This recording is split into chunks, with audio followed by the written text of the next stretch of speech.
Radio Congo Live en Chicago, la radio de la communauté. Nous sommes le 15 août 2017. Alors, une journée très chargée ici au niveau de la radio, au niveau du studio, mais aussi pour les politiques, notamment la diaspora avec certains membres qui sont avec nous aujourd'hui. Nous avons pour inviter cette tribune Bernard Pongui du Canada et Freddy Maungu du FID 242. Avec tous ces deux invités, nous allons faire le tour de l'actualité congolaise, de l'indépendance du Congo-Brazzaville et aussi du discours du chef de l'État. Alors, salut Freddy Maungu.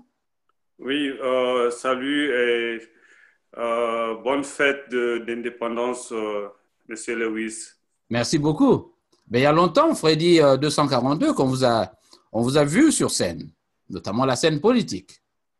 Mais je crois qu'on était toujours là, on est en train de travailler. On a plusieurs dossiers sur la table en ce moment, notamment les réfugiés de Kimaza en RDC, qui est une de nos priorités, et aussi la prochaine rencontre de FID 242 afin de bâtir la nouvelle politique pour 2017-2018.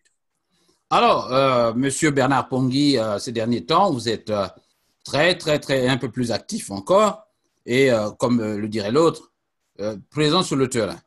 Alors, vous voyez Bernard Pongui dans son studio mobile, là, dans sa voiture. Alors, bienvenue à cette émission. Bernard Pongui, vous avez consacré des vidéos entières, donc tous les jours presque, sur la situation politique du Congo. Alors, on va en parler, mais dans un premier temps, Bernard Pongui, est-ce que vous pensez que le Congo est un État indépendant? Bonjour, Monsieur Jean-Louis. Merci de nous avoir accordé cette opportunité pour cette journée, entre guillemets, de l'indépendance du Congo-Brazzaville. Mais personnellement, j'ai toujours dit que le Congo, d'une manière générale, n'a jamais été indépendant. Parce que pour ceux qui ont la connaissance sur la charte des indépendances, il avait été régi des articles qui pouvaient donc, à l'issue des indépendances proclamées par le général de Gaulle, tout pays devait donc soumettre ces chartes d'indépendance à un référendum populaire. Or, qui savait que le Congo-Brazzaville n'a jamais effectué ce référendum populaire-là, qui devait donc permettre aux populations de dire oui ou non à l'indépendance. Du fait que cette charte-là a été conditionnée par un référendum populaire et que nous, au Congo-Brazzaville, on n'avait jamais effectué ce référendum, donc nous pouvons toujours considérer que le Congo est toujours sous la tutelle de la France. Et c'est cela que vous voyez même que toutefois que vous avez un président qui veut vouloir changer la Constitution, il doit toujours aller courir vers les anciens colons, éventuellement la France, pour pouvoir demander une autorisation. Donc pour nous, le Congo peut être indépendant en forme, mais dans la profondeur, il n'est pas indépendant.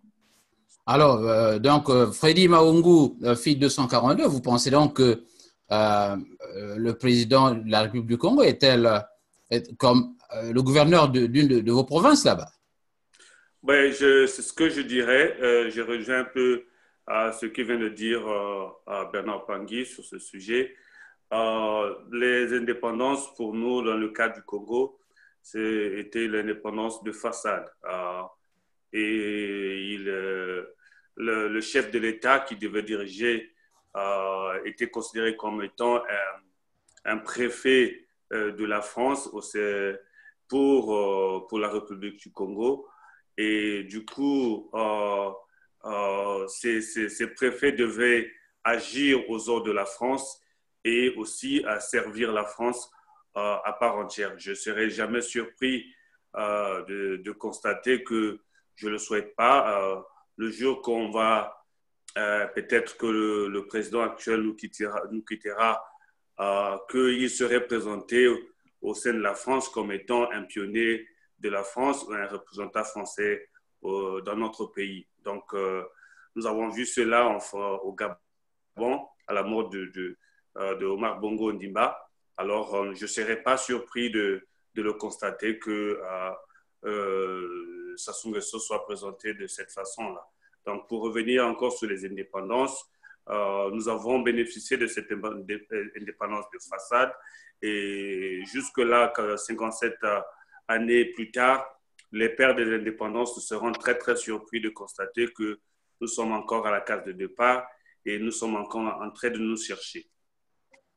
Mais il y a quand même quelques disparités, comme vous voyez ces pays, notamment africains, puisque c'est cela qui nous intéresse. Il y a bien beaucoup de pays qui s'en sortent mieux que le nôtre. Je dirais que pas que dans une certaine mesure, la chose n'a pas été gérée comme il se devait. Je dirais plutôt que les pays anglophones se sont sortis mieux que tous les pays francophones.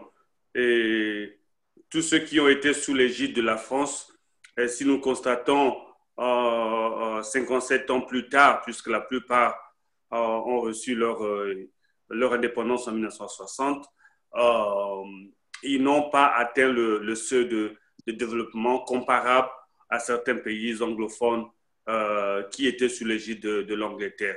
Donc, je dirais peut-être que nous n'avons pas eu la chance d'avoir le bon colon de notre côté, puisque tous les pays anglophones sont mieux développés que les pays francophones.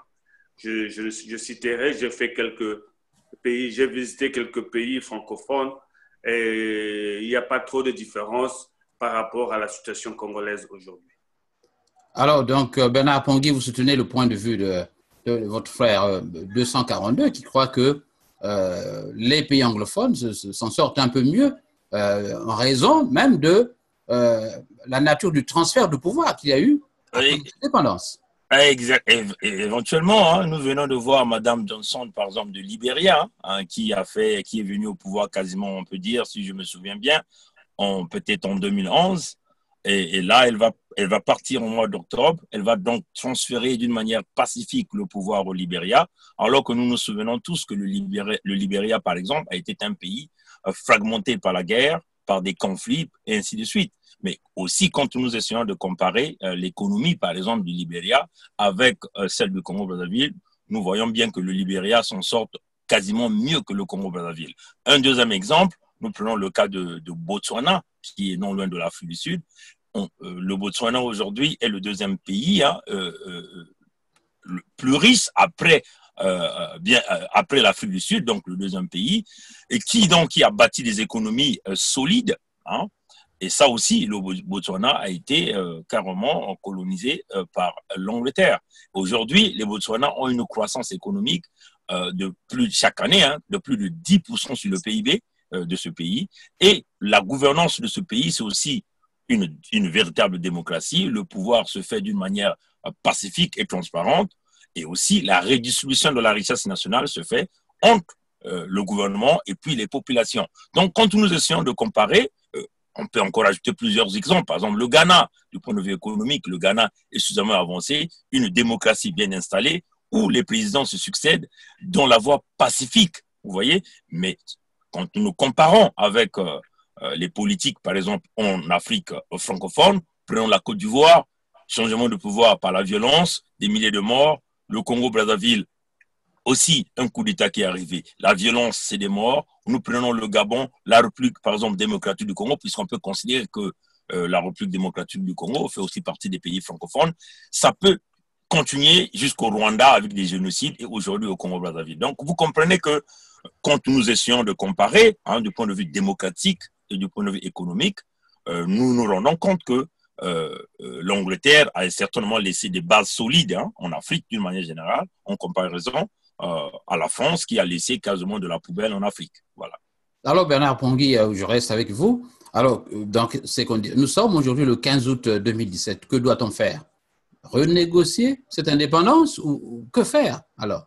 Bon, nous avions la grande vision, hein, c'est de repartir dans les chartes des indépendances. Hein, c'est-à-dire que les chartes des indépendances sont claires là-dessus. J'avais reçu un document spécial hein, dans les constitutions françaises qui parlait des chartes des indépendances. Il s'agit ici de regagner d'abord l'indépendance, c'est-à-dire il faut qu'il y ait un référendum au niveau du Congo-Brazzaville, puisque nous sommes du Congo-Brazzaville, nous allons spécifiquement parler du Congo-Brazzaville, un référendum populaire. On va donc demander aux populations du Congo de dire oui ou non nous allons sortir de cette dépendance au niveau de la France. Et une fois que le peuple acceptait par un oui qu'il faut sortir, en ce moment-là, tout va changer. Économiquement, ça va changer. Au lieu que nous allons avoir des entreprises, par exemple, comme Total, qui vient commencer à imposer, ou les chefs d'État de nos pays qui vont toujours aller négocier avec la France, en ce moment-là, ça sera une décision nationale, notamment en essayant de faire revenir du point de vue les cultures, hein, parce qu'il faut pas oublier aussi que à l'époque d'avant les indépendances, chaque tribu avait une représentation et ça représentait une force nationale. Donc, faire revenir tout ce mécanisme et ce système, et c'est de cette façon que nous allons donc regagner l'indépendance, éventuellement renégocier tout le système de la redistribution des richesses nationales au niveau du Congo-Brazzaville, bien évidemment avec le pays qui nous a colonisés, avec la France. Voilà. Alors, le FIT 242, dans ces conditions, que pourrait être la réaction même des Français? Mais la France, je crois que a une part de responsabilité de tout ce qui se passe au Congo. Et je crois que si nous avions reçu dès le départ l'indépendance, je crois qu'ils seront obligés, sinon contraints, d'accepter la volonté populaire. Bernard Pangui venait de dire qu'il faut un référendum populaire afin de revoir la décision sur la Constitution, ce que nous avons reçu comme indépendance. Je crois que la France, qui est un pilier incontournable certainement par rapport à la politique et tout ce qui se passe au Congo-Brazzaville, ne sera pas totalement d'accord avec cette vision, mais c'est c'est avec les nouvelles politiques, les nouveaux leaders politiques qui pourront réfléchir et voir quelle sera la destinée du Congo que nous allons léguer à nos enfants. Je crois que cela prend du courage parce que c'est un sujet très glissant. Nous avons plusieurs leaders dans le passé qui ont pensé de cette façon. Nous connaissons exactement qu'est-ce qui s'est passé. Je vais citer des grands hommes comme Thomas Sankara, comme Gbagbo, qui avait compris le destin de l'Afrique, ne devait pas automatiquement passer par la France. Alors, nous connaissons exactement qu'est-ce qui s'est passé, mais au sein du FID, nous avons fait la promotion de la nouvelle mindset, c'est-à-dire cette nouvelle façon de réfléchir et de faire la politique. Ça reflète exactement ce que Bernard Pangui venait de dire. Nous avons besoin d'une nouvelle génération de hommes politiques et de la diaspora qu'on devait voir pour essayer de voir qu'est-ce que nous devons apporter au Congo. Est-ce qu'il faut repartir avec les leaders façonnés sur mesure qui devaient faire accepter les volontés de la France, ou des leaders politiques faits par la France pour essayer toujours de contrôler le Congo et ses richesses? Non, je crois que ça demande une vraie révolution du peuple. Justement, c'est cette question que nous abordions l'autre jour. Je suis de toi. Ouais, je vais rapidement compléter, puisque nous sommes sur la charte des indépendances. Ce qu'il faut signifier à vos auditeurs ici, c'est que ce contrat d'indépendance entre le Congo-Brazzaville et la France n'a jamais été publié nulle part. Vous voyez, ça a été toujours conservé comme un véritable secret d'État. Et je parie même que même celui qui est là, ceux qui sont là comme dirigeants de ces pays-là, ne savent pas réellement qu'est-ce qui étaient les clauses de ces contrats. Bon, ce qui est encore plus important, il faut d'abord commencer par d'abord publier ce qui avait été conclu entre le président Fulbert Youlou et De Gaulle. Quand nous le montre, on va essayer donc de revoir ligne par ligne, qu'est-ce qui avait été écrit et comment nous pouvons renégocier et chaque ligne qui avait été écrite dans ce contrat. Et c'est très important. Si nous voulons revenir éventuellement sur ces choses, on va revoir dans ces contrats, éventuellement soumettre donc ce contrat-là au peuple congolais, et en ce moment-là, le peuple congolais lira et donc décidera s'il faut aller à un vote populaire pour le référendum contre ou pour cette charte. Voilà un peu ce que je tenais à compléter là, monsieur. Oui, voilà une question que Freddy venait d'aborder et que dont nous parlions avec Georges Goma l'autre jour. Ceux qui sont devenus, après les indépendances, les nouveaux leaders, ont, dans une large mesure, perpétué cette colonisation sous une autre forme. Ils sont devenus les nouveaux bourreaux. Mais oui, je m'en excuse de le dire. La plupart de ces leaders politiques ont été faits par des lobbies français. Alors, du coup, ils ne peuvent pas aller à l'encontre de la volonté de ces mêmes lobbies qui les ont imposés à la tête de ce pays. Ce n'est pas seulement dans le cas du Congo, mais nous parlons du Congo aujourd'hui. Si nous revenons depuis les années 77, lors de l'assassinat du président Marine Ngouabi, si vous regardez bien que les lobbies français commençaient déjà à vouloir imposer un certain nombre des leaders politiques qui devaient accepter et travailler sous leur volonté. Et cela nous a permis que nous ne soyons pas vraiment totalement indépendants.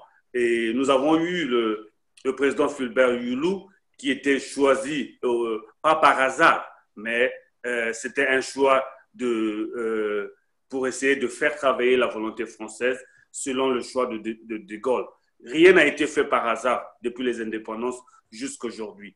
Et chaque fois que nous avons eu la volonté populaire qui voulait s'imposer, donc notamment avec Marine Ngouabi, et automatiquement la France devait remettre les choses en ordre pour remettre leurs pions qui devaient continuer leur volonté. Nous avons eu en 92 le choix du peuple avec Pascal Lissouba. 5 ans plus tard, la France a remis encore en ordre cette volonté de la France de vouloir contrôler les pays francophones. Donc, de surcroît,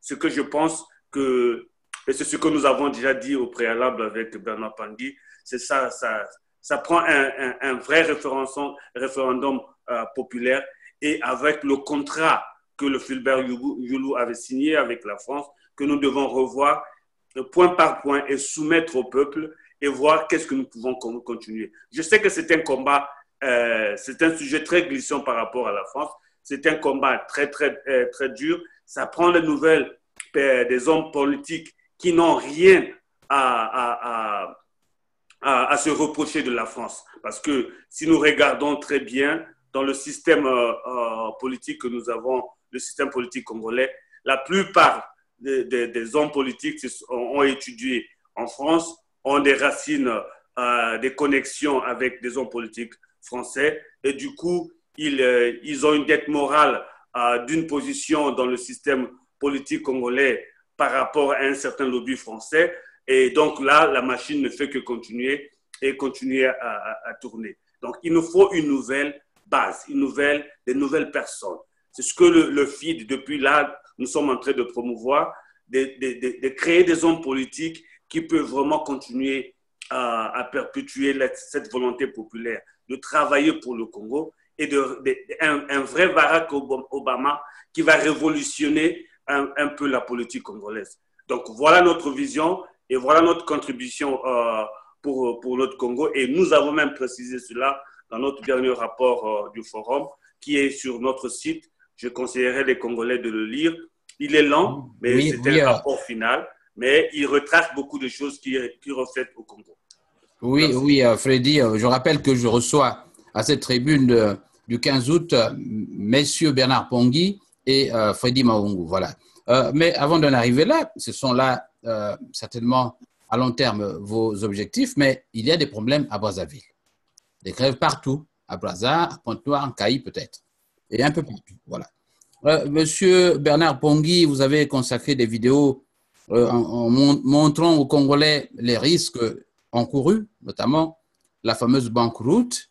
Alors, ces tensions sociales que nous observons à Brazzaville, comment pensez-vous les surmonter? Est-ce que vous avez une esquisse de solution? Je sais que vous en parlez tout le temps dans les vidéos, mais à cette tribune, que pensez-vous être la solution ultime qui permette de régler cette tension sociale? Bon, mais Monsieur Jean-Louis, ce que nous tenons encore à vous expliquer, c'est que ce n'est pas pour une première fois que ça arrive. Et ces tensions sociales arrivent toujours au temps où Sassou Nguesso est au pouvoir, hein, notamment par la mauvaise gestion, le pillage et la destruction du pays. Aujourd'hui, ils se sont contractés avec plusieurs dettes et ils ont même arrivé à dissimuler un certain nombre de dettes au niveau de la Banque mondiale ou du Fonds monétaire international. Mais quand nous essayons de faire le calcul de toutes ces dettes, on nous parle justement de la dette extérieure qui s'élève à plus de 120% du PIB congolais. Mais il y a aussi la dette intérieure qu'on a tendance à oublier parce que la dette intérieure, ça comporte les entreprises qui ont travaillé avec l'État congolais qui n'ont jamais reçu le paiement. Ça comporte plusieurs compagnies qui ont signé des contrats avec l'État congolais. Donc, la manière dont ce système Sassou a été toujours un mauvais gestionnaire pour ce pays, on en a vu des trêves sociales en 1985, là où il y a eu plusieurs lycéens et étudiants qui sont partis dans les rues. Il y a eu des morts, il y a eu des blessés pendant cette période, toujours avec les mêmes plans de restructuration du Fonds monétaire international. Nous nous posons la question de savoir comment le Fonds monétaire international continue à donner de l'argent à une personne qui ne connaît pas gérer cet argent. C'est là où la question se pose. Le pays, ce qu'il faut signaler à vos auditeurs ici, c'est que pendant la période de 2000 jusqu'à quasiment à 2014, le Congo a eu d'énormes revenus. Hein. Le Congo a fait des bénéfices. Le Congo, à cette époque, le baril était quasiment à $120 le baril. Donc, le pays a fait d'énormes... Il y a même eu des excédents budgétaires. Hein. Ils sont venus s'inventer avec ces excédents budgétaires. Et nous nous souvenons, Sassou s'est mis à distribuer de l'argent, des milliards en Côte d'Ivoire, des milliards pour la Guinée, des milliards pour la Centrafrique. Mais nous nous posons la question de savoir où est parti tout cet argent.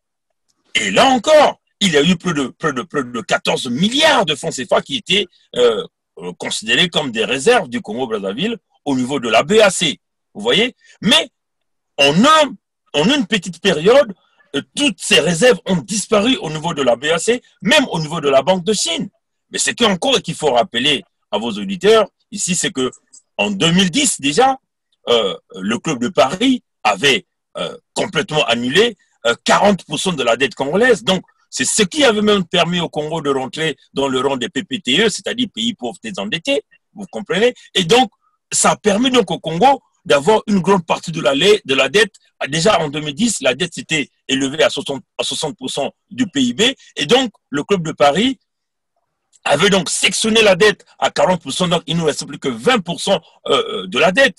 Et malheureusement, avec toutes ces possibilités, le même homme, comme vous le savez, qui est déjà venu avec plusieurs plans, le plan quinquennal, autosuffisance alimentaire jusqu'en l'an 2000, et aujourd'hui, le Congo n'a jamais été alimentairement suffisant. Ils ont donc ruiné tous les fonds du pays. Aujourd'hui, Sassou Nguesso est en train de courir de partout, chercher de l'argent. Nous nous posons la question de savoir est-ce qu'un mauvais gestionnaire peut-il changer des comportements? Non, nous ne pensons pas. Donc voilà pourquoi nous demandons au Fonds monétaire international. Ça ne sert à rien. Vous avez fait déjà plusieurs plans de restructuration avec le Congo-Brazzaville sous Sassou Nguesso. Alors, vous pensez que ce n'est pas opportun pour le FMI d'aider le Congo? Non, nous ne disons pas que ce n'est pas important parce qu'à un certain moment, le FMI viendra toujours aider le Congo. Mais ce que nous disons, c'est que vous ne pouvez pas aider le Congo sous le régime Sassou Nguesso parce que Sassou Nguesso est un mauvais gestionnaire. Aujourd'hui, si le Fonds monétaire international donnait de l'argent à Sassou Nguesso va se mettre à acheter des armes, il va se mettre à payer des mercenaires, il va se mettre encore à piller cet argent, à les cacher dans des paradis fiscaux ou dans des banques personnelles. Donc, en fin de compte, donner de l'argent sous les mêmes gestionnaires ne servirait à rien parce qu'il va encore faire banqueroute. Aujourd'hui, le Congo, qu'on n'en veuille pas, quand même Sassou parle que ce n'est pas la faillite, mais c'est un mensonge, c'est un menteur. Nous sommes bien en faillite aujourd'hui. Il leur manque seulement le courage de déclarer le Congo est en faillite. Le Congo est dans un trou profond du point de vue économique. Il va être difficile pour le Congo de s'en sortir. L'unique solution, c'est de demander à Sassou Nguesso de démissionner et en fin de compte, faire revenir des technocrates Congolais qui vont donc amener le Congo dans une nouvelle direction. Alors, FIT 242, est-ce que vous croyez que c'est ça la solution? D'abord, Freddy Maungu, tout le monde sait que partout où ils sont passés, le FMI a toujours été considéré comme ayant des mesures impopulaires. Alors, dans une atmosphère déjà tendue de crise, tension sociale, comment concilier les deux? Des mesures drastiques pour les populations et le besoin de sortir le pays de la crise. Vous pensez que ce gouvernement sera en mesure de surmonter cela? Ou le recours au FMI est la solution ultime?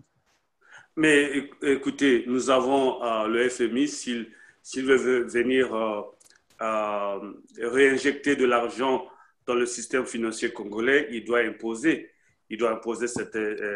certaines mesures.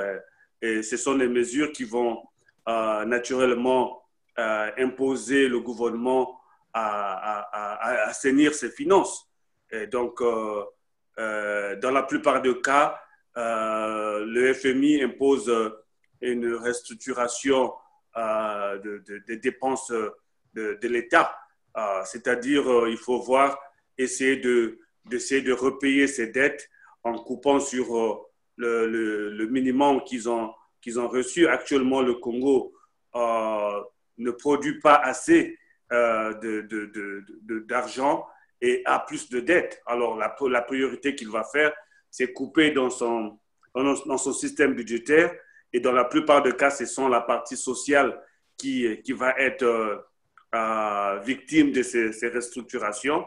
Donc, il y a beaucoup de rubriques.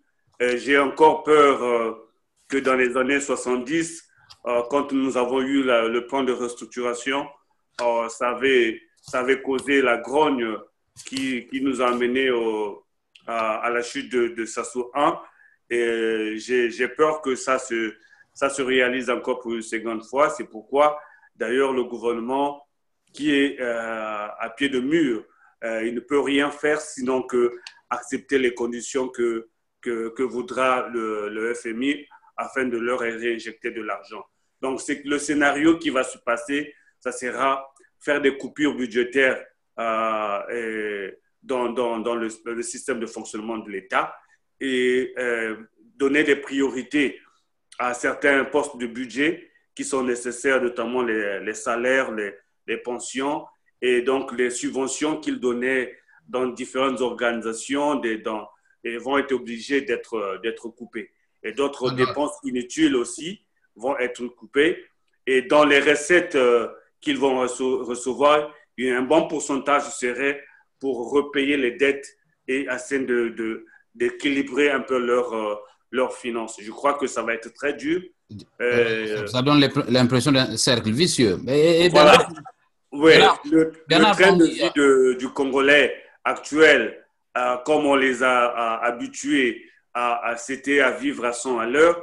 Et je crois que si on leur demande de ne plus vivre à 100 à l'heure, de revenir à 25 à l'heure, je crois que le décalage est tellement grand qu'il y aura la grogne populaire.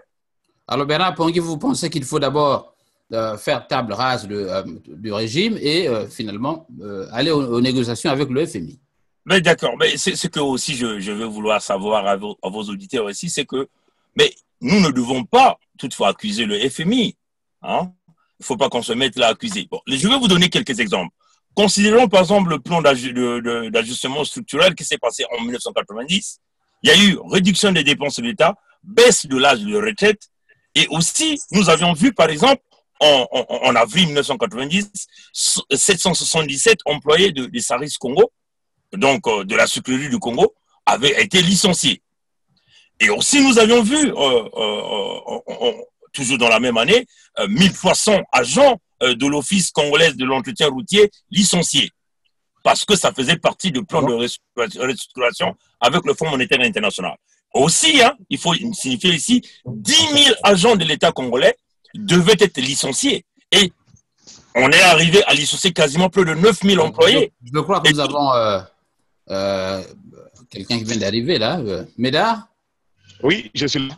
Ah, ok. Voilà, il y a Médard Mouzika, donc un membre de la communauté qui nous rejoint à ce débat. Je rappelle que cette tribune est consacrée au 15 août 1960.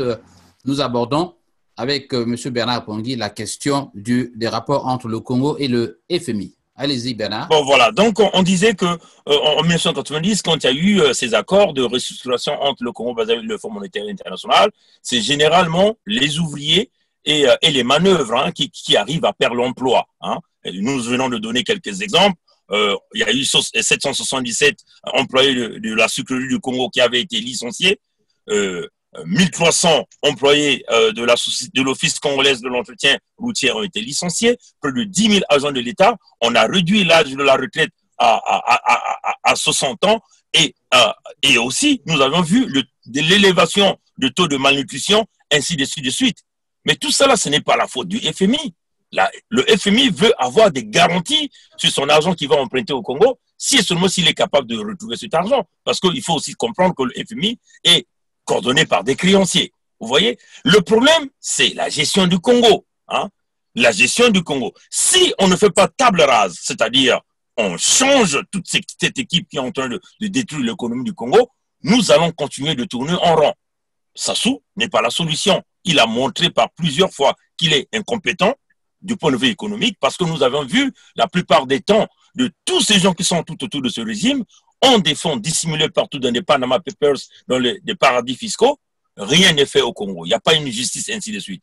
Donc, nous nous rendons compte qu'aujourd'hui, c'est encore la ménagère congolaise qui va souffrir. C'est encore les enfants congolais qui vont continuer à souffrir parce qu'il y a la mauvaise gestion, la mauvaise politique économique qui est basée que sur l'activité pétrolière, alors qu'on peut diversifier le Congo. Aujourd'hui, Sassou est venu avec plusieurs plans, l'autosuffisance alimentaire jusqu'en l'an 2000, mais nous avions énormément dépassé l'an 2000, rien n'a été fait. Et là, il vous promet l'émergence en 2025, alors que le Congo est dans un taux déficitaire de dette. Alors là, nous nous posons la question, quels que soient les multimilliards que le FMI donnera au Congo-Brazzaville, avec les mêmes gens aux commandes, rien ne va se passer.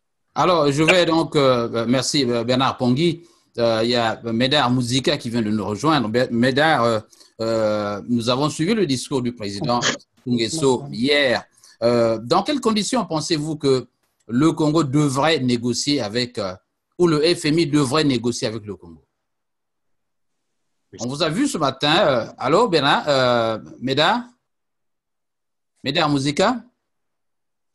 Je crois que Médard a des problèmes de son. Médard Mouzika?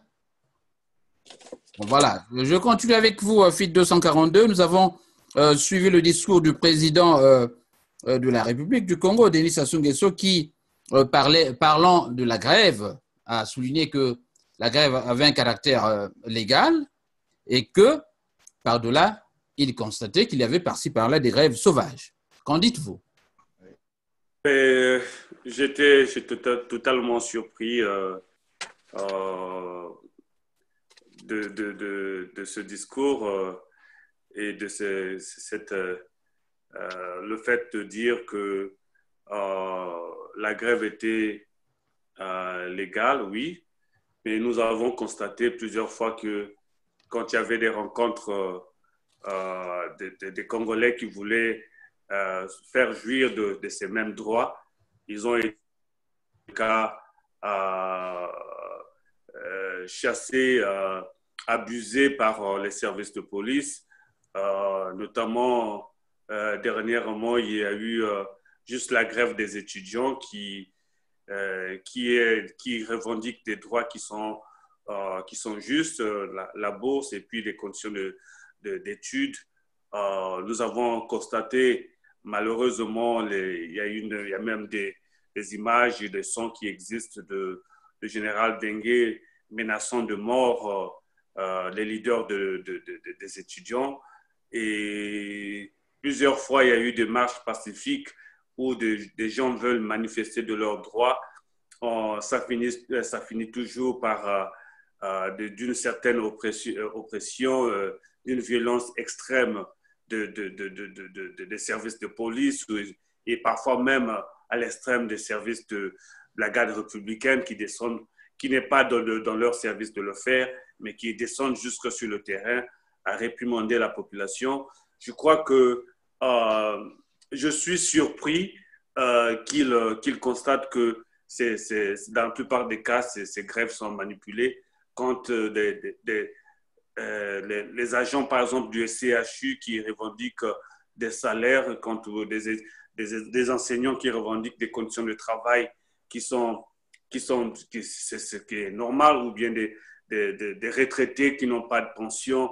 Je ne crois pas qu'il y ait quelque chose que la population congolaise est en train de réclamer qui va au-delà même de ce que les citoyens peuvent demander et réclamer de façon à organiser une grève, et qu'ils puissent penser qu'il y a une manipulation à l'extérieur. Non, je crois que le temps du référendum est passé, le temps de la revendication des élections présidentielles est passé, et actuellement, c'est la grogne sociale. Les gens sont en train de revendiquer les conditions de travail, les conditions de rémunération, les conditions de vie, le panier de la ménagère qui a été réduit d'une façon exponentielle. La population congolaise vit à l'extrême pauvreté. Je ne sais pas, dans le passé, on pouvait parler de $2 la journée, mais aujourd'hui, nous sommes peut-être à $1 ou $1,5 la journée. Et la population réclame quelque chose de ce qui est juste et vital. Alors c'est très loin de ce que le chef de l'État pense qu'il y ait des manipulations. Alors, Bernard Pongui, est-ce que vous aussi vous doutez de la bonne foi du gouvernement de permettre aux gens, aux travailleurs, de manifester leur droit de grève? Est-ce qu'il y a là de la sincérité? Bon, tout d'abord, je dirais que Sassou Nguesso n'est pas le président du Congo, et nous ne l'appellerons jamais président du Congo. Nous considérons Sassou Nguesso comme un dictateur qui est armé et qui a confisqué le pouvoir par la répression et par la force. Maintenant, en ce qui concerne les grèves, le droit de grève est régi dans le Code du travail du Congo. Nous avions vu récemment les employés de Total qui sont rentrés en grève parce qu'ils ont eu des mésententes avec leur direction. Mais à la place, qu'est-ce qu'ils ont fait? Ils ont envoyé encore cette armée de rébellion aller gazer, tabasser les employés de Total à l'intérieur même de la direction générale de Total, qui représente un bâtiment privé. Vous voyez? Et donc, nous ne pensons pas qu'au Congo, que les grèves peuvent être manipulées, ou encore les grèves peuvent être sauvages. Hein. Les Congolais, ce sont des gens éduqués, et les Congolais, généralement, ils réclament quelque chose quand ils se rendent compte que leur droit est bafoué. Donc, pour le nous savons tous que Sassou n'a qu'un seul objectif. Il doit coûte que coûte se maintenir au pouvoir, et éventuellement, il va donc chercher à utiliser toutes les méthodes d'intimidation, parce que dans son discours, hein, quand vous l'écoutez, quand il dit « Non, je condamne plutôt les mouvements sociaux illégaux, sauvages et manipulés, qui non plus pourraient mettre en danger la vie, la sincérité et la liberté des autres. » Mais la plupart du temps, quand les Congolais sont en grève, ils sont chez eux. Ils ne vont pas dans la rue pour casser les biens qui appartiennent à autrui. Vous voyez? Donc, nous pensons ici que c'est de l'intimidation pure et simple, comme ils sont déjà habitués à le faire, et il va continuer à le faire jusqu'à ce qu'il va continuer à se maintenir au pouvoir. Et c'est toujours cette façon de se comporter qu'il a toujours fait, notamment la force, la répression pour se maintenir au pouvoir. Mais nous voulons ici profiter de cette tribune pour demander aux travailleurs congolais de réclamer leurs droits, hein, que ces intimidations-là ne leur fassent pas peur, qu'ils continuent de réclamer leurs droits et puis revendiquer leurs droits comme il faut. Voilà. Voilà, donc nous avons quelques problèmes techniques avec... Allô Freddy, est-ce que vous m'entendez là? Oui, je vous entends. Ok. Alors, voilà, nous revenons donc sur le discours nous avons perdu notre ami Mouzika, nous avons quelques difficultés de micro, voilà, quelques problèmes ici.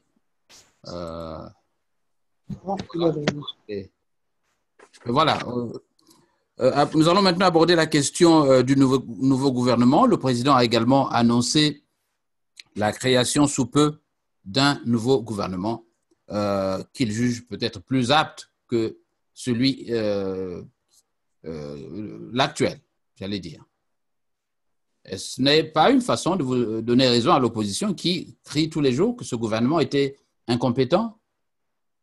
Bon, mais écoutez, je vais donc sauter là-dessus. Allez-y. Mais monsieur Jean-Louis, on va vous le répéter encore, ça peut changer 1 million de fois de gouvernement, rien ne va se faire. Parce que déjà, lui-même, il est incompétent. Quand vous avez à la tête un incompétent, quelqu'un qui n'a pas des capacités pour gérer un État, ça donnerait toujours le même résultat. Ce ne sont pas les ressources qui manquent au Congo-Brazzaville, mais du fait que l'homme qui est là, il a bâti sa philosophie de gouverner sous on peut dire, sous des parallèles tribalistes, il est assez difficile de trouver des vrais compétents gérés. Nous allons prendre un petit exemple. Nous nous souvenons, lors de la conférence nationale, nous avions eu M. André Milongo qui a dirigé le Congo comme étant le Premier ministre.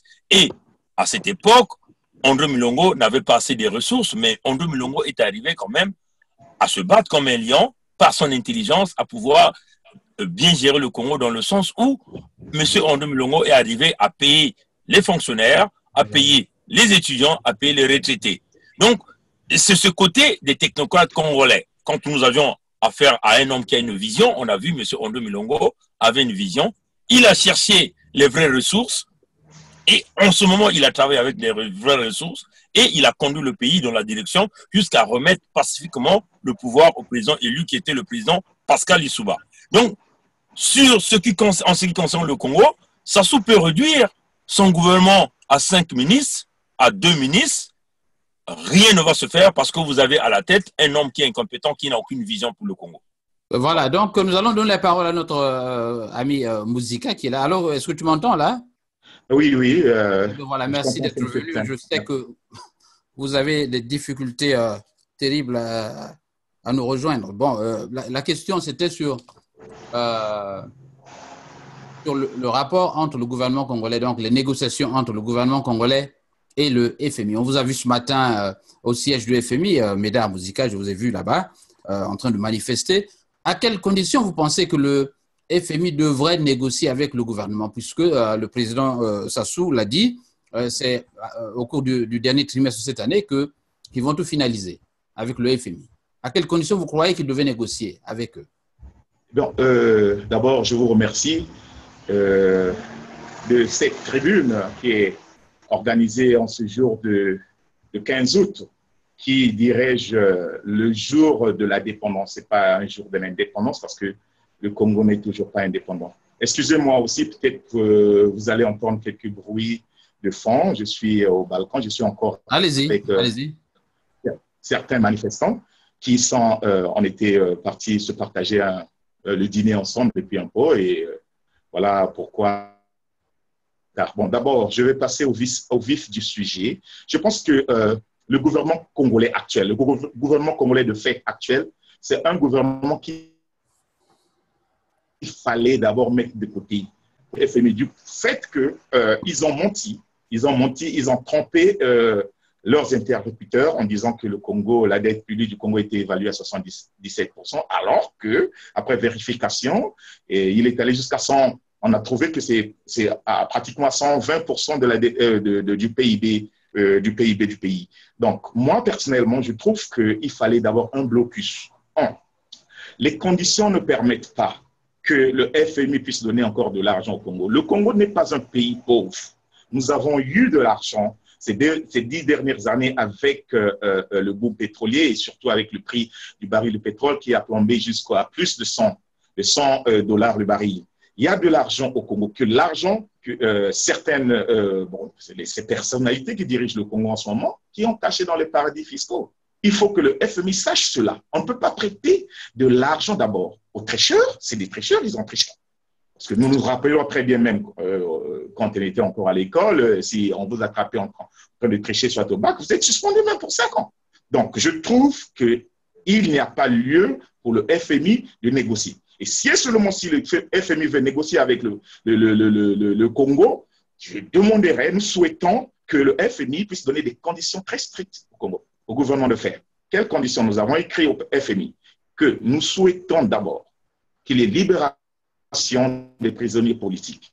Au Congo, on dit que c'est des prisonniers de droit commun, fond. Quand nous allons dans le fond, c'est des prisonniers politiques. Qu'il y ait cessation des bombardements au pôle, parce que la guerre du pôle n'a pas son droit d'être. Je pourrais dire, c'est l'arbre qui cache la forêt, en fait. Monsieur Sassou il est en train de créer une crise pour qu'il continue à diriger le pays comme il a toujours fait, comme une épicerie familiale.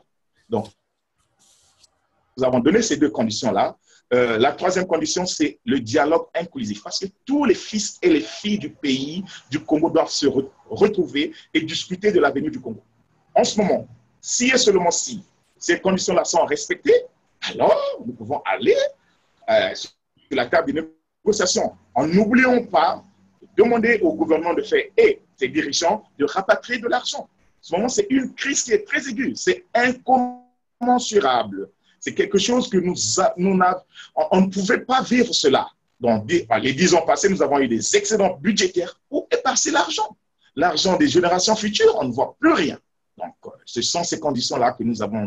Nous prouvons que, personnellement, je trouve qu'il faut que le FMI puisse être sévère avec le Congo parce que c'est un pays voyou en ce moment. Ce n'est pas un bon élève. Merci, c'est ce que je voulais dire. Merci beaucoup, Mesdames Muzika. Mais avec vous, FIT 242, vous croyez, je voudrais épingler quelques, parmi les conditions qu'il vient de citer, une notamment relative à la paix dans le pôle. Il en parle donc dans son discours de fin d'année. Vous pensez avec Mesdames Muzika que c'est une condition tout à fait cardinale. Mais donc, qui fait partie des... Allez-y. Je suis tout à fait d'accord avec mon confrère. La crise dans le pôle... Est-ce que vous estimez que d'ici la semaine prochaine, les troupes qui sont là-bas, notamment les militaires, vont commencer à vider cette région? Ça, c'est peut-être être prétentieux. Le président Sassou connaît pourquoi il maintient cette crise aussi longue que possible. Si vous regardez dans les différentes interventions sur TV5 et même TV24, on leur a posé la même question. Pensez-vous que cette crise sera arrêtée d'un moment à l'autre? Je crois que sur ce point, il n'a jamais donné une réponse assez claire avec un timing qui pourrait garantir les Congolais d'une paix peut-être dans les prochains jours ou bien une libération des troupes au sein du pôle. Il n'a jamais été clair là-dessus. Dans la déclaration du 15 août, j'ai entendu, il demande au pasteur Ntoumi de se rendre et de se remettre aux mains de la justice. Je crois que là encore, il démontre par cet appel d'un certain flou total aux Congolais de ce qui se passe réellement dans le pôle. J'ai toujours dit et j'ai toujours pensé que cette crise n'avait pas une raison d'être. Ce sont des Congolais qui y vivent, ce sont des populations innocentes qui subissent. Le pasteur Ntoumi est un citoyen congolais qui, par des raisons politiques, a pensé se retirer afin de défendre la démocratie, comme il le dit et comme nous aussi nous pensons. Alors, c'était un problème politique que les Congolais devaient certainement s'asseoir et discuter et essayer de trouver une solution ensemble pour savoir pourquoi nous sommes allés jusqu'à ce point-là. Je sais qu'il y a une affaire d'orgueil et aussi il y a une différence entre le gouvernement et un citoyen qui est pris pas comme un chef de parti politique, mais comme ou peut-être l'un leader est considéré comme étant un membre d'un clan. Mais que cela ne tienne, ça représente plus de 100 000 personnes, 100 000 Congolais qui vivent dans la précarité totale et sans eau, sans électricité. Nous avons plus de 80 000 enfants, peut-être qui ne vont plus à l'école depuis des mois. Et si on est chef de l'État à ce point-là, nous devons à un certain moment s'asseoir et arrêter et dire, écoutez, les enfants qui ne vont pas à l'école, ce sont nos enfants. Les mères qui meurent, des populations qui meurent dans des conditions, pas seulement qui meurent au front, mais qui meurent dans le manque de vivre, le manque des soins médicaux.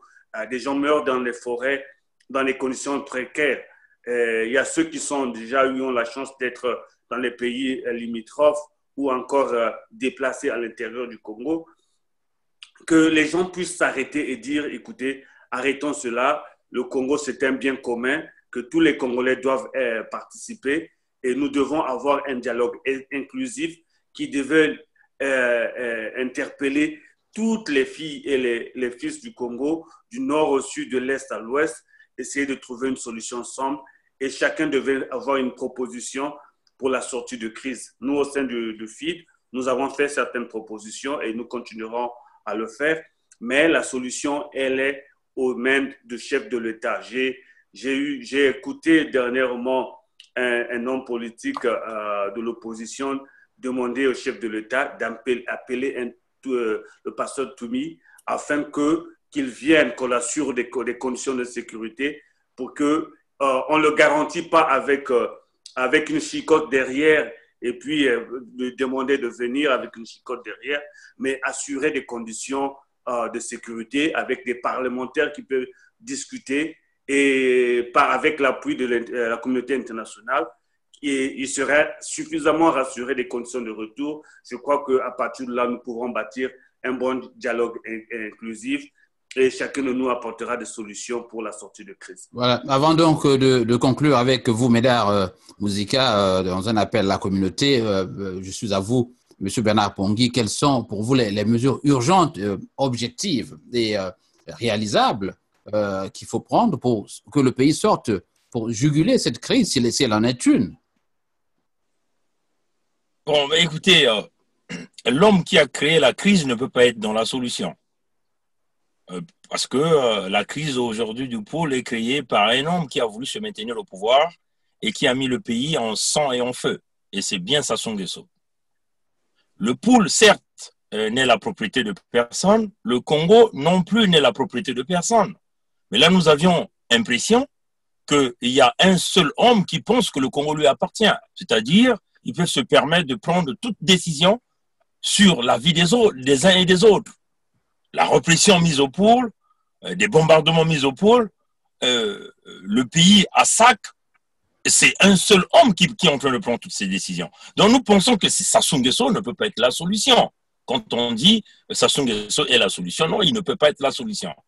Parce que, si vous voyez même dans son discours, quand il demande, je dis, encore une fois, je demande à M. Frédéric Binsamou de se rendre à la justice de notre pays afin d'abréger les souffrances des populations innocentes.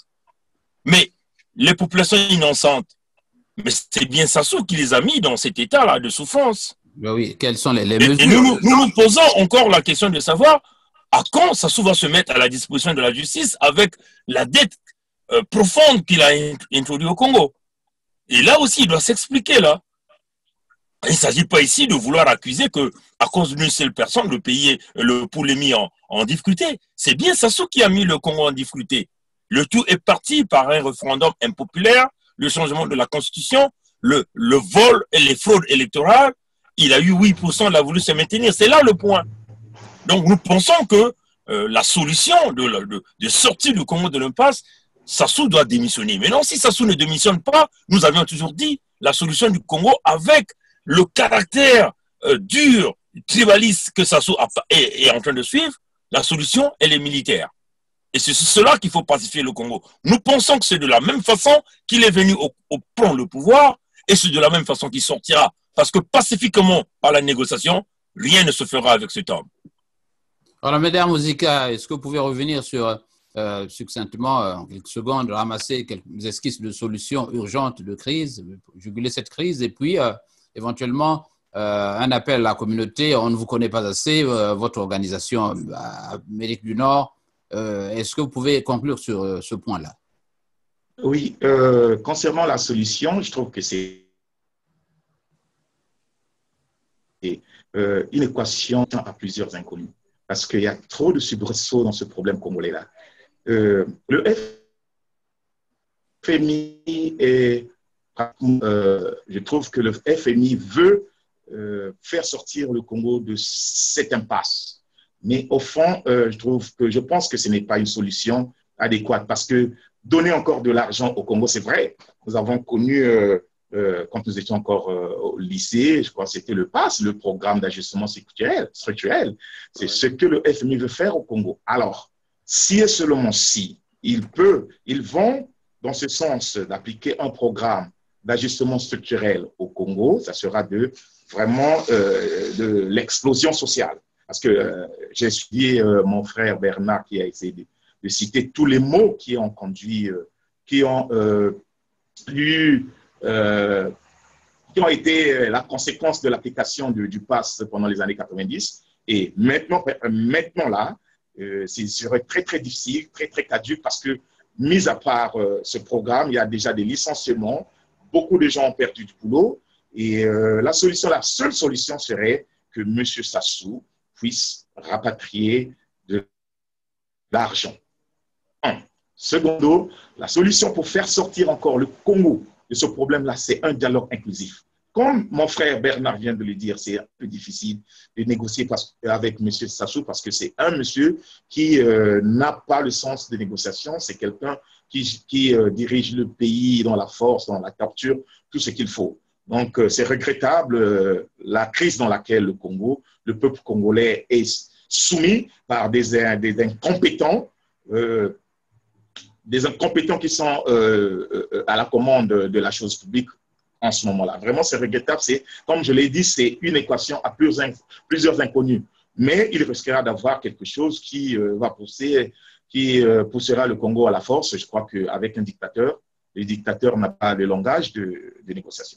Il faut peut-être la force. Mais nous ne voulons pas envoyer encore le Congolais sortir, aller à la boucherie de M. Sassou, qui a une police politicienne, qui n'hésite pas de tirer à balles réelles sur le peuple congolais, si bien que vous voyez, en ce moment, quand on demande des grèves, les Congolais ne veulent pas sortir. Vous voyez, donc c'est un peu ça, ce que je voudrais dire. Mais c'est vraiment difficile. C'est une solution, il nous pousse à réfléchir encore, savoir comment s'en sortir de cette crise.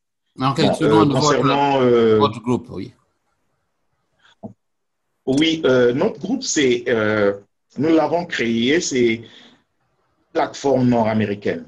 La plateforme nord-américaine regroupe toutes les institutions, je peux dire les associations à caractère politique et les individualités qui sont en train de lutter contre la dictature au Congo. C'est une plateforme qui est ouverte à tout le monde. Et en ce moment, ça regroupe le Conseil nord-américain, là où il y a nos frères Socrate, Bouzingou et le Ludovic. Il y a aussi le CADIC où je suis le coordonnateur. Il y a aussi la Convention du Canada, les Congolais du Canada. Vous avez constaté qu'il y a Georges Goma qui est là, il y a Eliane Mafana. Bon, Georges Goma, c'est même lui le porte-parole de cette plateforme. Et pour ne citer que ceux-là, ils sont nombreux ici aux États-Unis, des individualités qui travaillent ensemble, qui travaillent ensemble pour que nous puissions chercher des solutions, quelle que soit la forme, afin que nous puissions mettre fin à la dictature au Congo. Donc, c'est ça. Aujourd'hui, nous avons organisé cette marche-là, et vous avez vu peut-être par les flyers au niveau des réseaux sociaux, et il y avait aussi les assises nationales du Congo représentées je crois, Telama, qui fait partie de la plateforme nord-américaine. Merci, c'est ce que je tenais à vous dire à propos. Voilà, merci, c'est donc la fin de cette émission. Merci à vous, merci pour votre disponibilité. Jean Lewis, invité de joindre la communauté, nous avions Médard Mouzeka, Freddy Maungu du FID 242 et notre ami Bernard Pongui, que vous connaissez et qui publie des vidéos tous les jours sur la situation politique et économique du Congo. Bonne journée et merci et bonne fête à tous les Congolais d'ici et de Brazzaville, de Pointe-Noire, de partout. Merci. Bye.